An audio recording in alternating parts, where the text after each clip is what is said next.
Donc merci à tous d'être là. Donc on va continuer les tech sessions qu'on avait démarrées ensemble. Donc la première était DevOps, la deuxième microservices et aujourd'hui sur Docker.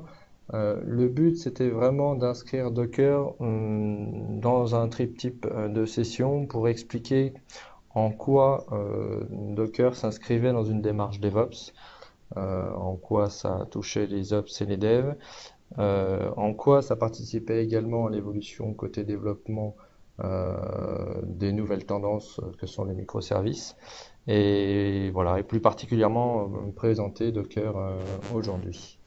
Donc je remercie encore Stéphane d'être présent pour son appui sur cette présentation.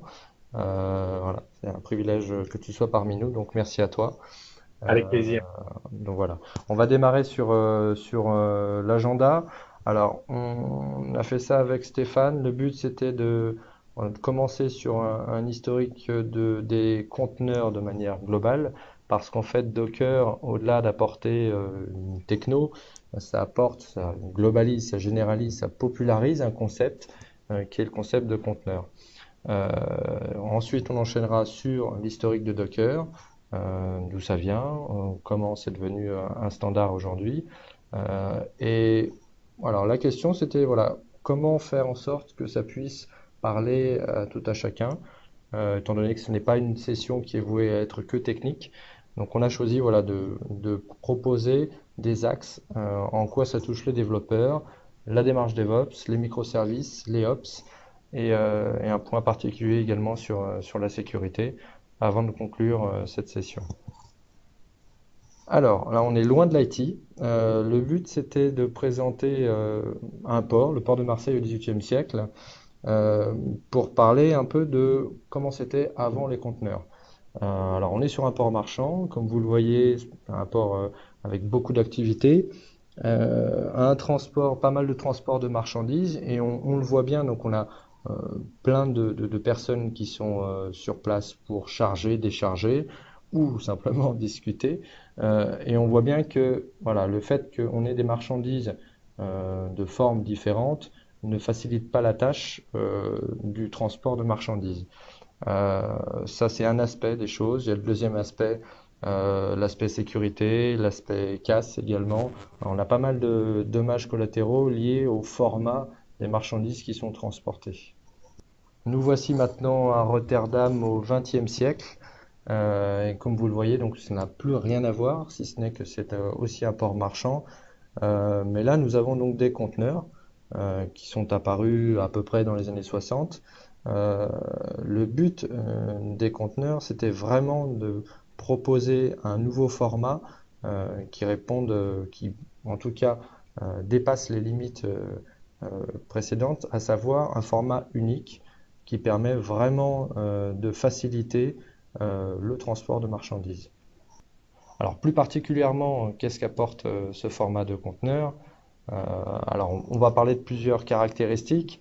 La portabilité, parce que là, alors, ce que je n'ai pas dit, c'est que on va préciser le conteneur dans le SI. Donc, dans le SI, le conteneur, qu'est-ce que c'est? C'est un format, au-delà d'être un concept, c'est un format de transport d'application. Qu'est-ce que ce format apporte? Il apporte de la portabilité. Donc, Stéphane, je parle sous ton contrôle. Mais en tout cas, l'objectif au final est d'avoir des conteneurs qui puissent être complètement portables, quel que soit l'environnement. Mais à ce jour, on a encore une liaison qui est liée aux environnements hôtes, à savoir Windows et Linux. Et on n'a pas encore cette portabilité complète entre les conteneurs à travers les systèmes. Et c'est normal, hein, c'est inhérent à la technologie. Voilà, après on a des noyaux différents, donc forcément ça prendra un peu de temps, mais peut-être qu'un jour ce sera possible. Ensuite, ça apporte l'isolation, comme on l'a vu par rapport aux conteneurs matériels dans l'univers de transport de marchandises, le fait de pouvoir isoler les applications les unes des autres est une des caractéristiques des conteneurs, et on va voir que ça apporte pas mal d'avantages. La légèreté également, parce qu'un conteneur, comme vous le voyez sur le schéma de droite, c'est vraiment quelque chose de différent d'une machine virtuelle. C'est-à-dire que la machine virtuelle, c'est quelque chose qui, je pense, parle un peu à tous. C'est vraiment quelque chose qui a été une innovation ces dernières années. Ça a apporté le gain de pouvoir héberger plusieurs applications sur un même serveur, une même machine physique. Le conteneur a cet avantage de pouvoir être dépasser l'environnement sur lequel il est pour apporter juste la couche applicative. Comme on le voit sur le schéma à gauche, toutes les applications sont, je dirais, superposées sur une couche qui est l'OS. On a forcément besoin d'un OS pour faire tourner une application, alors qu'à droite, on dépasse vraiment l'OS, on se base vraiment sur le système. Et le fait qu'on ait, donc LXC, c'est un peu l'un des premiers formats de conteneurs, et lui permet justement d'isoler les processus et les conteneurs, et également de réserver des ressources matérielles pour chaque conteneur. Donc, ce qui fait que le conteneur est nettement plus léger si on le compare notamment à la machine virtuelle. Et également, on a ce concept de JETA parce que ça apporte vraiment un gain d'avoir un conteneur qui peut être instancié, qui peut être enlevé. On n'a plus les mêmes concepts que l'on avait auparavant lorsqu'on installait les applications, on désinstallait les applications. Quand on fait une mise à jour, on enlève complètement un conteneur et on a une facilité, une rapidité qui n'était pas le cas auparavant. Les avantages, on en parlera un peu plus loin dans la présentation. Quand même, quelques éléments comme un conteneur physique, un conteneur dans le SI est agnostique, à savoir il n'a aucun, ce n'est pas un contrôle, mais il n'a pas à s'intéresser, il ne s'intéresse pas au contenu. C'est-à-dire qu'il est là vraiment pour transporter, quel que soit le contenu qu'il transporte. La transversalité, on le verra par la suite, le fait d'avoir un conteneur comme dans un port marchand, à partir du moment où on a un format unique, ça devient une unité de travail commune à chacune des équipes qui intervient dans le cycle de vie d'une application ou d'un transport de marchandises. Tout le monde adapte ses méthodes et ses outils à ce nouveau format. Et la rapidité d'exécution, pardon, vient aussi du fait qu'on ait une légèreté du conteneur, ce qui permet d'avoir une réactivité très élevée. Alors, je laisse la main à Stéphane concernant l'historique Docker. Oui, bien sûr. D'abord, pour vous dire que la technologie de container, c'est une technologie qui existe depuis des dizaines d'années, hein. C'est le principe de l'isolation qui a été mis en œuvre sur des machines comme les mainframes IBM, comme les partitions LPAR sur les serveurs AX, comme d'autres technologies qui existaient aussi sur Solaris. Donc le container, c'est ni plus ni moins qu'une enveloppe qui contient un certain nombre de processus et qui fait croire à ces processus que à l'application qui s'exécute au travers de ces processus est seule à s'exécuter sur le système et qu'elle a plein pouvoir sur le système comme si elle était installée vraiment sur le système hôte. Dans la réalité, c'est pas le cas en fait, hein, c'est la technologie de containerisation qui assure l'étanchéité des containers les uns par rapport aux autres et la sécurité qui est sous-jacente. Toutes ces technologies de containerisation sont inhérentes à l'operating system. Ce sont des fonctionnalités du noyau Linux, ce sont des fonctionnalités du noyau Windows et des autres noyaux puisque la technologie de Docker est portée sur d'autres plateformes. Ce qu'a fait Docker, en fait, l'idée de Docker, ça a été de simplifier l'usage de toutes ces technologies pour le noyau Linux. C'est-à-dire que c'était avant extrêmement compliqué de configurer l'ensemble des fonctionnalités du noyau pour réaliser l'isolation, pour réaliser la mise en œuvre de réseaux spécifiques pour les containers, pour réaliser des droits d'accès. Il y avait énormément de tables à gérer. C'était complexe et personne n'osait vraiment utiliser cette technologie-là. Ce qu'a fait Solomon Hykes, que vous voyez à l'écran, qui est le fondateur de Docker, c'est d'utiliser ces technologies et de simplifier l'usage de ces technologies en créant un démon et une ligne de commande extrêmement simple pour pouvoir créer ces enveloppes de containers. La société Docker a été créée en 2014, donc on est relativement jeune. Salomon est franco-américain, hein. Il faut avoir en tête que Docker est une société franco-américaine, bien qu'aujourd'hui gérée par des fonds américains. On a une accroche, une attache très importante à la France. Une partie du board de Docker est français. Et quand on regarde parmi les aujourd'hui 350 personnes de Docker, il y a 10-15% de Français. Et on a aussi en France une équipe de développement. Donc la France, c'est un endroit particulier pour Docker euh, et, euh, et pour Salomon. Aujourd'hui, en fait, Docker, vous l'entendez partout, enfin, c'est au centre de pas mal de stratégies majeures du SI. On associe beaucoup Docker aux développeurs et à ce qu'on appelle les microservices. Il faut bien garder en tête que la technologie peut être utilisée bien au-delà de ces microservices. Aujourd'hui, on peut utiliser Docker dans les grandes stratégies IT qui sont représentées en bas du slide. La première, c'est la migration vers le cloud. On parle beaucoup d'hybrid cloud, on parle beaucoup d'utilisation du cloud public. C'est assez complexe finalement de mettre en œuvre une stratégie de cloud hybride où je vais pouvoir me servir de manière interchangeable du cloud public et du cloud privé, parce que voilà, c'est complexe de transférer des applications d'un endroit à un autre. C'est pas forcément le même format, c'est pas forcément simple à importer ou à exporter des clouds publics. Avec les containers Docker, je vais pouvoir, de manière extrêmement simple, puisque le container s'exécute de la même manière quel que soit l'environnement, je vais pouvoir mettre en œuvre ce type de stratégie d'hybrid cloud et vraiment bénéficier d'une réversibilité pour pouvoir transférer facilement mes applications du cloud public vers mon cloud privé et inversement. D'un point de vue applicatif, on parle beaucoup aussi de modernisation des applications legacy. C'est quelque chose qui est pas très simple à mettre en œuvre. On a tous très envie de faire des architectures applicatives basées sur des microservices. On sait que Docker se marie très bien avec cette architecture microservice. Ce qu'on sait moins, et ce qui est de plus en plus mis en avant, et notamment par Microsoft, dans le partenariat avec Docker, c'est la capacité de Docker de pouvoir aider à la modernisation des applications. Parce qu'un container, ça peut être un microservice ou ça peut être quelque chose qui est très proche d'une machine virtuelle, un gros macroservice.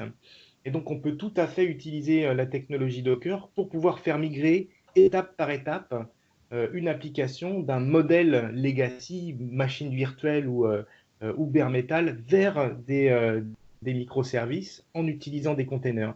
Je vais faire une étape numéro 1 en mettant mon application dans un container. Ça va être un gros container de type VM, mais je serai déjà dans cet environnement container. Et après, je vais pouvoir travailler mon application en la découpant en services qui seront de plus en plus petits pour arriver in fine à ces architectures microservices. Donc on voit qu'en fait, au-delà d'un usage direct en microservices, on va pouvoir utiliser cette technologie Docker pour pouvoir moderniser des applications existantes.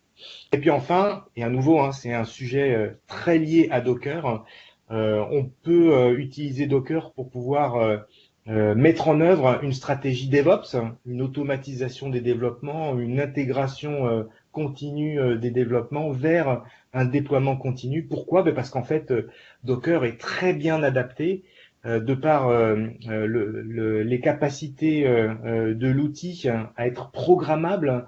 Tout ce que je peux faire en ligne de commande peut être décrit dans des fichiers de configuration. Et donc, c'est extrêmement simple avec Docker de réaliser ces chaînes de déploiement continu. Un autre élément de Docker qui participe à cette démarche DevOps, c'est ce que disait tout à l'heure Gabriel, c'est la capacité de pouvoir migrer très rapidement d'un environnement à un autre. Et le container va s'exécuter exactement de la même manière que ce soit sur un poste d'un développeur ou en pré-prod ou en environnement de test ou en production. Et donc pour pouvoir mettre en œuvre ces chaînes d'intégration continue, eh ben, l'utilisation de Docker me facilite ce passage de l'application containerisée d'un endroit à un autre. Voilà pour ces différents usages de Docker classiques avec lesquels on peut très facilement discuter avec un CTO, un CIO, des équipes projet, des équipes business qui travaillent sur des applications. En commençant par la partie développeur. Alors, hein, ce qu'a expliqué Gabriel, c'est qu'on a essayé de se mettre dans la peau de toutes les personnes qui sont impliquées avec Docker ou qui peuvent l'être. Tout d'abord, c'est le développeur. Aujourd'hui, il faut garder en tête que 90% des développeurs sur la planète utilisent Docker. C'est une technologie extrêmement populaire. Pourquoi c'est populaire, hein, le graphique que vous voyez sur la gauche est issu d'une analyse qu'on a demandé en milieu d'année dernière à un cabinet extérieur pour avoir une idée de l'usage de Docker par nos utilisateurs. Et donc, on s'aperçoit que pour le développeur, la plupart des développeurs aiment bien utiliser Docker pour pouvoir aller beaucoup plus vite dans le développement applicatif. C'est extrêmement versatile, hein, c'est-à-dire qu'on peut se servir de Docker avec n'importe quel langage. Il y a tous les langages qui s'exécutent sur Linux, Windows, et bientôt sur plateforme P ou Z. Je vais pouvoir m'en servir avec Docker dans des containers. Ça va être aussi mes outils. On ne remet pas du tout en cause les outils de développement, mes habitudes de développement. Donc pour moi, c'est que du bonheur d'utiliser Docker en tant que développeur. Et ça va m'apporter énormément de choses. Hein. Comme le container est isolé, je vais pouvoir faire tourner une application avec des librairies dans des versions différentes. Et donc, pour moi, en tant que développeur, réaliser des tests du code que je viens de produire, c'est extrêmement simple. Je vais pouvoir très facilement démarrer des tests en batterie avec différentes versions de librairies en lançant les containers Docker automatiquement. Alors qu'auparavant, il fallait que je demande des VM dans des versions différentes, avec peut-être des versions de librairies différentes. Ça prenait à chaque fois quelques minutes pour obtenir la VM. En gros, ma batterie de tests que je faisais avant avec des VM en quelques dizaines de minutes, avec Docker, elle est terminée en quelques dizaines de secondes. Donc c'est extrêmement intéressant, ça me permet d'être beaucoup plus efficace. Je vais avoir un gain d'automatisation, un gain de temps très fort sur cette partie automatisation. Et puis il y a un autre point qui est assez intéressant et sur lequel les développeurs insistent beaucoup pour pouvoir livrer leur travail sous format de container. C'est que, comme je l'ai dit tout à l'heure, un container va s'exécuter de la même manière sur le poste du développeur ou en production, en pré-production, quel que soit l'environnement dans lequel on exécute le container. Ce qui veut dire que globalement, les problèmes qu'on avait auparavant d'un bout de code qui fonctionnait sur le poste du développeur et qui marchait plus en production, ça c'est des problèmes qui n'existent plus avec Docker parce que le container s'exécute de la même manière. Et puis enfin, un autre aspect extrêmement attirant pour les développeurs, hein, je suis développeur, j'aime bien tester tous les nouveaux langages, les nouveaux projets open source. Avant c'était un peu complexe, il fallait que je me connecte sur le site de l'éditeur ou du projet open source, que je télécharge ça sur mon poste de travail, que je compile un peu pour voir à quoi ça ressemblait. Avec Docker, en fait, comme c'est extrêmement plus populaire auprès de toutes les populations de développeurs, tous ces nouveaux projets, toutes ces nouvelles technologies, elles existent très rapidement dans des containers, dans des images de containers que moi je vais pouvoir utiliser, télécharger et tester rapidement sur mon poste de travail. Donc moi, en tant que développeur, ça me permet vraiment de tester très rapidement des nouvelles technologies. Voilà. Donc c'est la raison, c'est l'ensemble des raisons, plus d'autres que j'ai sans doute oubliées, qui font que c'est une techno hyper populaire auprès des développeurs. Très bien. Alors, Docker, maintenant concernant la démarche DevOps, en quoi aujourd'hui Docker intéresse les DevOps? On peut dire que Docker aujourd'hui est le fer de lance des technologies DevOps.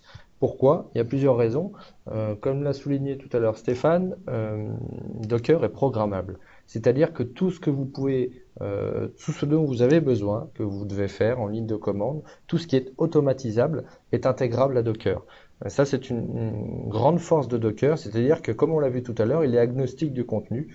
Quel que soit ce qu'il a à l'intérieur, il peut le transporter. Il est à noter que, en fait, on l'a pas spécifié jusqu'à présent, mais lorsque on utilise Docker, il y a le volet social, notamment dans la démarche DevOps, qui est intéressante, c'est-à-dire que lorsqu'on constitue euh, en fait une image. On parlait de conteneur, mais on constitue une image. Lorsque on a du code, on développe son code, on a besoin de prérequis, librairies, bases de données, etc. On peut le découper en plusieurs images, mais ce qu'on va produire au final, c'est vraiment une image.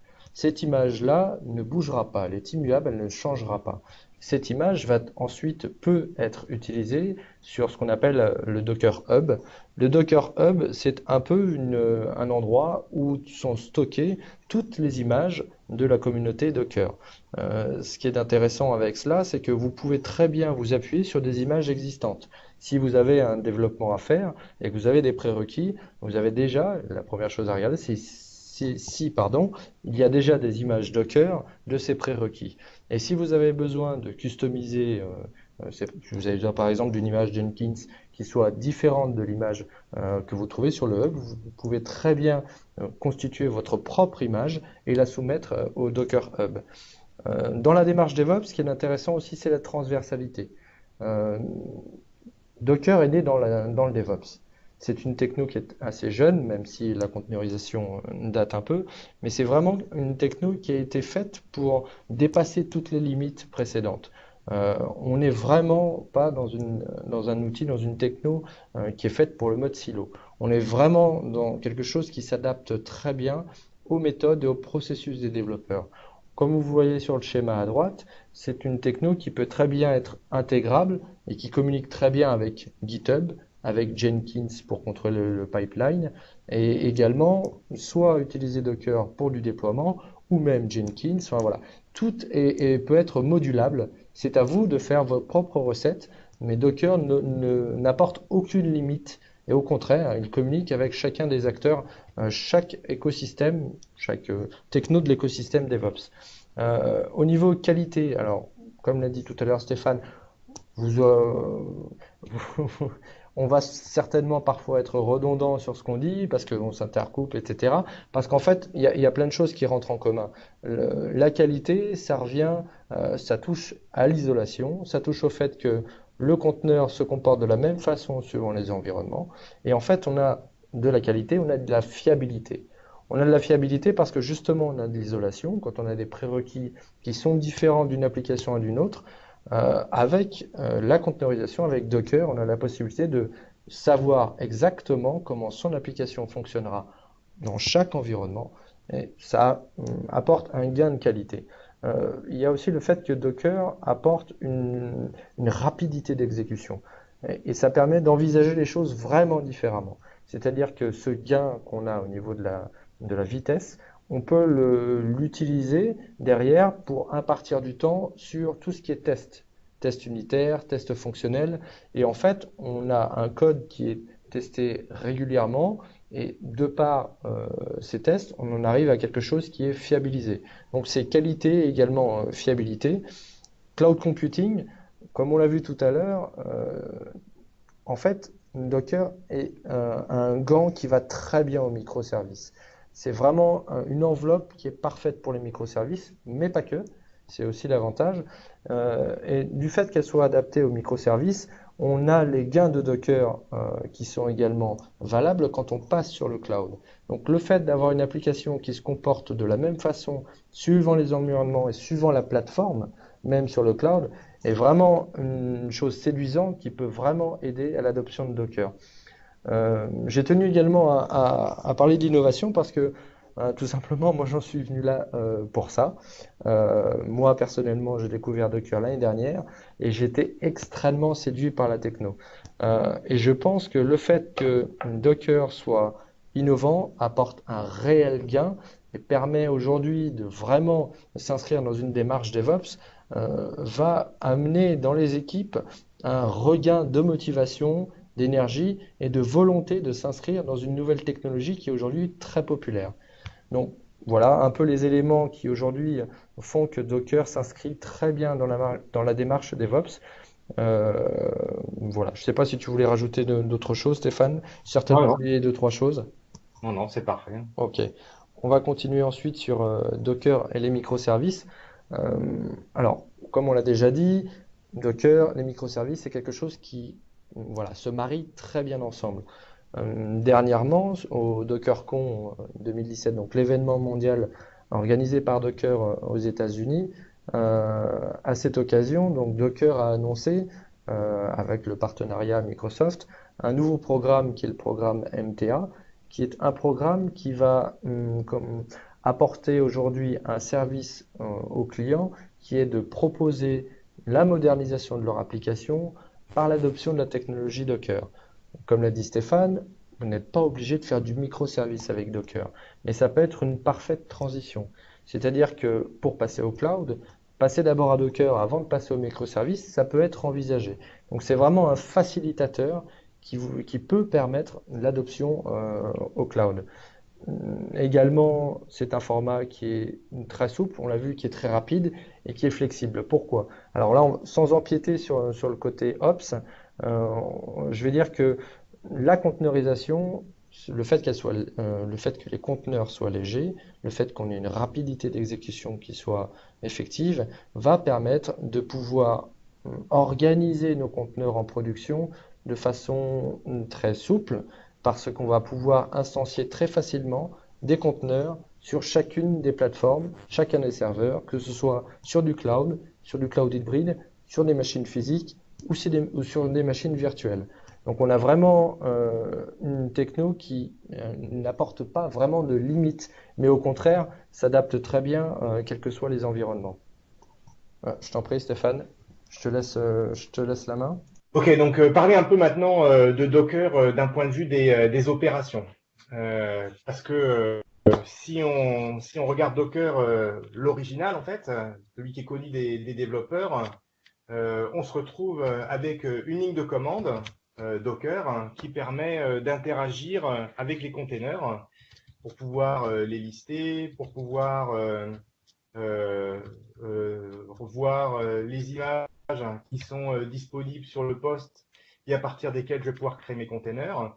On imagine relativement peu exploiter une grande infrastructure Docker avec une ligne de commande. C'est pratique pour pouvoir automatiser un certain nombre de choses. Maintenant, il faut des outils adaptés pour pouvoir opérer ce type d'environnement à large échelle. Euh, Après, d'un point de vue opération, il faut essayer de comprendre ou d'expliquer ce qu'est un container. Et c'est vrai que les opérations, les gens qui opèrent les data centers, eux, ils savent ce que c'est qu'un serveur, ils savent ce que c'est qu'une machine virtuelle, un peu moins ce qu'est un container. Alors, une manière en fait de leur expliquer les différences entre un container et une machine virtuelle, c'est d'abord que un container n'embarque pas d'operating system complet, hein. Gabriel l'a dit tout à l'heure.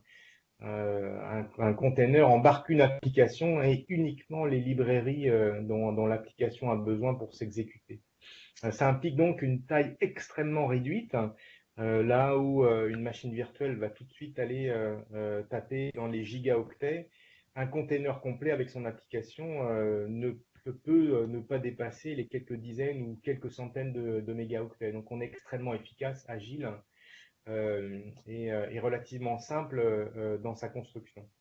Ce qui est aussi intéressant, vous l'avez peut-être remarqué sur le schéma de Gabriel tout à l'heure, c'est qu'en fait, les images de containers qu'on peut associer à des sortes de masters de VM, c'est un peu similaire. On se sert des images pour pouvoir créer des containers.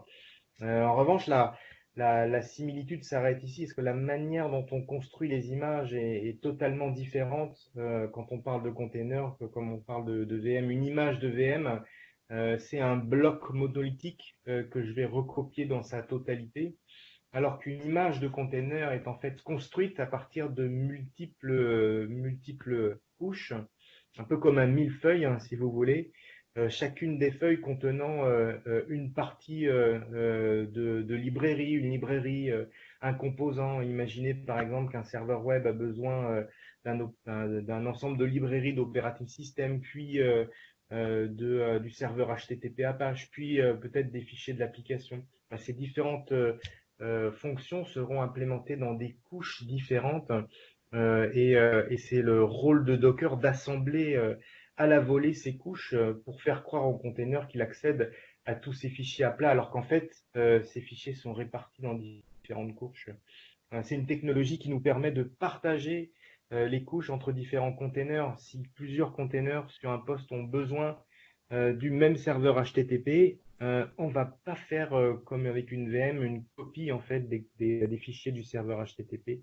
On n'en gardera qu'un seul exemplaire sur le poste. Donc, tout ça me permet de consolider beaucoup plus sur un même environnement technique en termes applicatifs. On considère que sur un même environnement, sur un même environnement physique ou virtuel, je vais pouvoir consolider 3 à 5 fois plus d'applications que si je fonctionnais dans un modèle de machine virtuelle. Bon, ben, pour tout ça, il faut des outils, hein, et donc ben, c'est ce que vend Docker. Hein. Docker est à la fois éditeur, on va dire éditeur de logiciels, hein, et contributeur principal open source. L'open source, c'est ce que vous connaissez, ce que je vous ai montré très rapidement avec la ligne de commande. À côté de ça, Docker vend d'une part un support sur l'engine, sur le moteur, qui permet d'aller en production avec un support de l'éditeur Docker. Et on vend une suite de logiciels qui permet d'exploiter Docker à petite, moyenne ou large échelle dans des data centers. C'est le schéma que vous voyez à gauche sur le slide, avec un composant qui s'appelle Universal Control Plane, que je vais vous montrer tout de suite.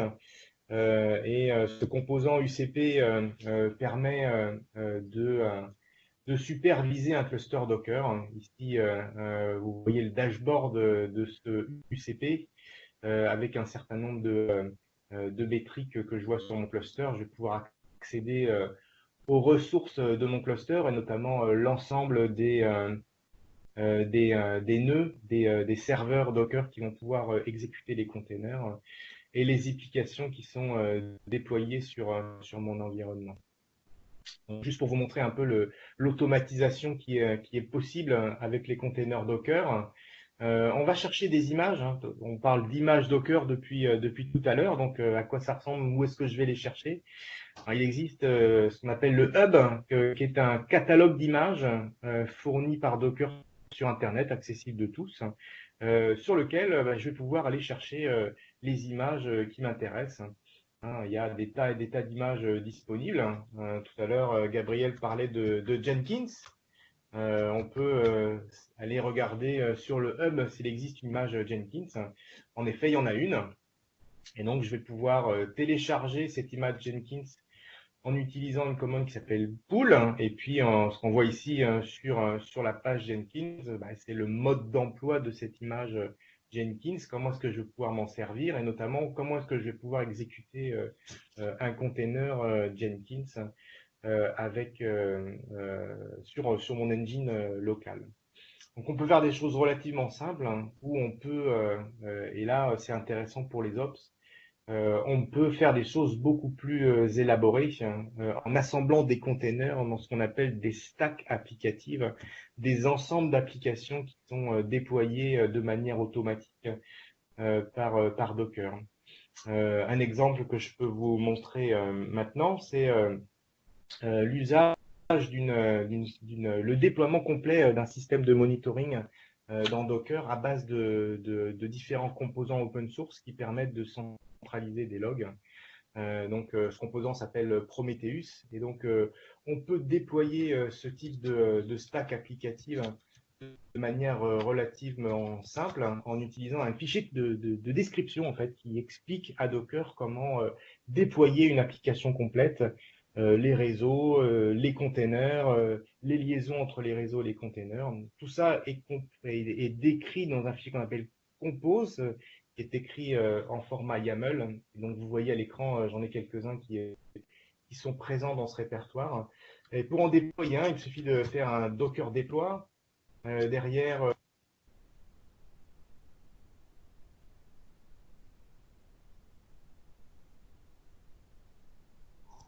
que je vais devoir, le fichier que je vais pouvoir déployer, et puis donner un nom à mon application. Et donc, ce que va faire Docker, et que vous voyez en ce moment sur l'écran, c'est déployer un ensemble de services. D'abord créer deux réseaux virtuels à la volée sur le cluster Docker et déployer l'ensemble de tous ces services automatiquement pour moi. Si je reviens sur ma console ici de management Docker, on voit une nouvelle stack applicative qui vient de se déployer et qui est en cours d'exécution. Ce que vous voyez à l'écran, bah, c'est ces nouveaux logiciels qui viennent d'être déployés sur mon cluster. On voit qu'il y a 10 services, pas mal de containers finalement, parce que certains de ces services s'exécutent sur plusieurs containers. C'est en fait près de 20 containers qui ont été déployés automatiquement. Tout ce qui est en vert est déjà en fait en cours d'exécution. Donc ces 20 applications ont été déployées et sont déjà en cours d'exécution. Il y en a une ici là qui est en orange, qui a des dépendances sur d'autres et pour lesquelles ça va prendre quelques minutes pour le déploiement. Voilà, très rapide démonstration pour vous montrer que d'un point de vue Ops, j'ai une console qui me permet de superviser ce qui se passe, d'aller voir directement à l'intérieur des containers le détail, les logs du container en direct du container, les statistiques d'exécution du container. Même si j'ai besoin de me connecter à l'intérieur du container, j'ai les moyens de le faire via la console. Voilà sur cette partie opération avec Docker. Juste une petite chose, Stéphane, donc la Docker, la version entreprise de Docker que tu nous as présentée pour cette démonstration était hébergée sur Azure. Oui, en effet, oui. C'est une des caractéristiques de Docker, le déploiement non seulement on-prem chez soi, et aussi sur Azure. Donc, il existe plusieurs manières de déployer Docker sur Azure. Nous, on fournit ce qu'on appelle un Docker for Azure qui permet de manière extrêmement simple de déployer un environnement Docker sur Azure. Si vous avez l'habitude de manipuler Azure, vous connaissez forcément la marketplace et vous verrez que à l'intérieur de la marketplace se trouve un template qui permet de déployer cet environnement.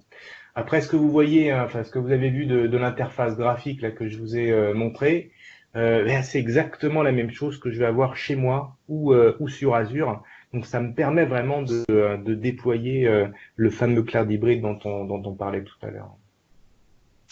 Un élément essentiel des environnements Docker, c'est la sécurité, parce que c'est différent d'une machine physique, parce que c'est différent d'une machine virtuelle. Alors forcément, on se pose pas mal de questions sur cette partie sécurité. Et en fait, il faut avoir, il y a pas mal de travail d'évangélisation à faire dans ce domaine sécurité. Tous les administrateurs sécurité de nos clients sont pas forcément au fait de cette technologie Docker. C'est quelque chose qui leur fait peut-être un peu peur. On n'a pas l'habitude de gérer la sécurité de ces environnements-là. Et surtout, il faut une approche différente à la sécurité d'une machine virtuelle. Pour une raison qui est relativement simple, on a parlé avec Gabriel tout à l'heure d'architecture en microservices. Dans ce type d'architecture, la vie d'un container est associée à la vie d'un processus de microservices. Un container peut exécuter une tâche en moins d'une seconde et s'arrêter en moins d'une seconde.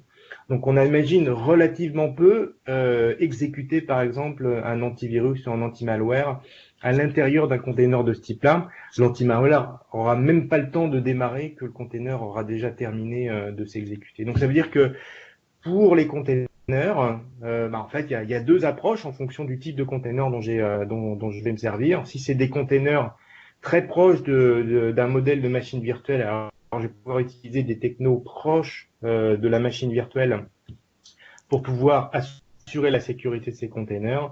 Et j'ai besoin, pour ces containers de type microservice, d'assurer la sécurité avant l'exécution pour être certain que ce que j'exécute est bien sécurisé. Donc en fait, quand on parle de sécurité, on parle de sécurité du container et on parle aussi sécurité de l'hôte en fait, de la machine qui va exécuter tous ces containers. Parce que j'ai plein de containers qui s'exécutent sur un environnement, que ce soit un environnement physique ou un environnement virtuel. Qu'est-ce qui me prouve que l'hôte est bien sécurisé, que si quelqu'un prend le contrôle d'un container, il va pas être capable d'aller sur un autre container ou de prendre des droits root sur l'operating system. Donc il y a plein de bonnes pratiques à mettre en œuvre.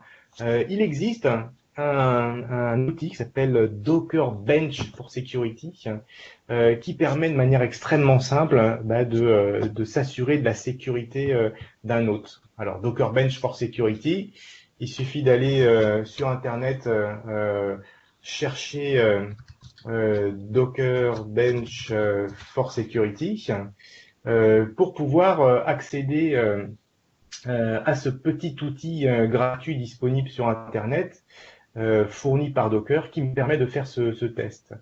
Il y a même une commande, là, Docker, qui me permet d'exécuter ce Docker Bench for Security sur mon hôte. Donc, ce que je vous propose, c'est de le faire immédiatement dans l'interface graphique, là, dans ma petite commande en ligne. Je suis connecté sur mon cluster Docker. Il me reste à lancer la commande que je viens de copier-coller de mon environnement ici, qui se trouve ici là sur mon sur le site internet. Je ne sais pas pourquoi ma commande n'est pas passée. On va la laisser faire. Voilà. Et donc, ce que vous voyez en fait, c'est le compte, cet outil d'analyse de sécurité s'exécute dans un container sur l'hôte et fait un audit complet de l'hôte qu'on voit ici sur l'écran, en me fournissant un rapport sur l'ensemble des tests qui ont été effectués avec des petites alertes sur les configurations qui sont pas très bien faites d'un point de vue sécurité. Donc, ça me permet vraiment, cet outil-là, de m'assurer de la sécurité de l'hôte. Je vous ai parlé aussi de la sécurité des containers avant l'exécution du container. Bon, il s'agit de tester si le code du container est de bonne qualité, s'il n'y a pas de vulnérabilités qui ont été introduites. Et donc, parmi l'offre Enterprise de Docker, on a un scanner de vulnérabilité dont l'objectif est de réaliser ces tests-là. Alors, on teste sur les images, et donc dans cet environnement Docker que je vous ai montré tout à l'heure, vous avez vu le composant qui me permet d'exploiter un cluster Docker. Il existe dans cette offre Enterprise un autre composant qui s'appelle Trusted Registry et qui est un équivalent du hub que je vous ai montré. Il y a le hub public et je peux avoir mon propre hub chez moi, privatif, qu'on appelle le Trusted Registry.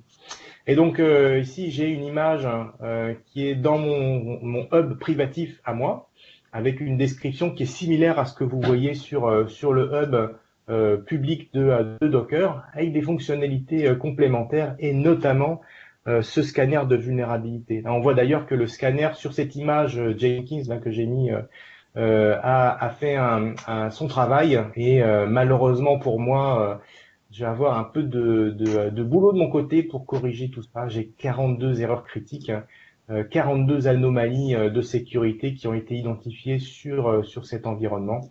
On peut voir ici le résultat du scan de vulnérabilité avec l'ensemble des composants qui ont été identifiés dans l'image et les différentes vulnérabilités qui ont été identifiées et pour lesquelles je peux avoir des détails complémentaires. Voilà, donc quelques démos relativement simples pour vous montrer les outils qui sont à notre disposition pour assurer la sécurité Docker dans un environnement de production. Gabriel, je vais te rendre la main pour la fin de la présentation. Oui, alors pour la conclusion, on va faire plusieurs conclusions. On va commencer par Docker. Alors, pourquoi adopter Docker et qu'est-ce qui fait que Docker est populaire aujourd'hui et est-ce qu'on doit l'utiliser? La particularité de Docker par rapport à toutes les technologies de ces dernières années, c'est que Docker intervient sur tout le cycle de vie d'une application et touche, effectivement, comme on l'a vu lors de la présentation, tout le monde. Cette particularité fait que un développeur, un Ops et n'importe quelle personne qui intervient sur le cycle d'une application utilisera d'une manière ou d'une autre Docker. Et c'est aussi la force qu'apporte Docker, à savoir être présent sur tout le cycle de vie et d'apporter une plus-value sur chacune des étapes qui mènent du développement à la mise en production. L'apparition de Docker aussi est assez intéressante parce que c'est un projet open source qui est apparu et qui a eu un soutien, je dirais, énorme de la part de la communauté open source, qui fait qu'aujourd'hui, on a eu l'émergence d'un outil qui est déjà plébiscité par tout le monde et qui peut aussi expliquer le fait qu'on ait une techno qui soit aujourd'hui très populaire. Docker et DevOps, comme on l'a vu tout à l'heure, on n'a pas aujourd'hui de client qui entame une transformation digitale sans envisager DevOps. Le DevOps n'est pas aujourd'hui envisageable sans envisager Docker. Donc aujourd'hui, c'est vraiment un élément essentiel qui participe au projet de transformation des clients. Il apporte les avantages qu'apporte le DevOps. On parlait de réduction de time to market, d'automatisation, vraiment d'apporter de la fiabilité et d'envisager des choses qu'on n'imaginait pas auparavant, du continuous delivery avec des phases de test et des facilités que ne pouvaient pas permettre les technologies précédentes. Et c'est aujourd'hui un excellent facilitateur pour approcher les microservices et également tout ce qui est cloud computing. Auparavant, on avait Docker comme projet open source qui a été, comme je le disais, adopté facilement par la communauté. Et il y a quelques mois de cela, Docker a entamé voilà, a changé son business model, on va dire, et donc s'est appuyé sur un base de développement, sur une nouvelle solution, Docker Enterprise. Cette application, c'est Docker, mais c'est également ce qu'on a vu tout à l'heure sur les slides Ops, c'est également la partie Swarm, qui est une application, d'accord, qui permet de faire de l'orchestration des conteneurs. On l'a vu tout à l'heure sur l'UCP, d'accord, on avait nos listes de conteneurs, et en fait, la version Enterprise de Docker, c'est Docker plus Swarm. La combinaison des deux donne un Docker entreprise qui est, comme on l'a vu, parfaitement adaptable quel que soit l'environnement.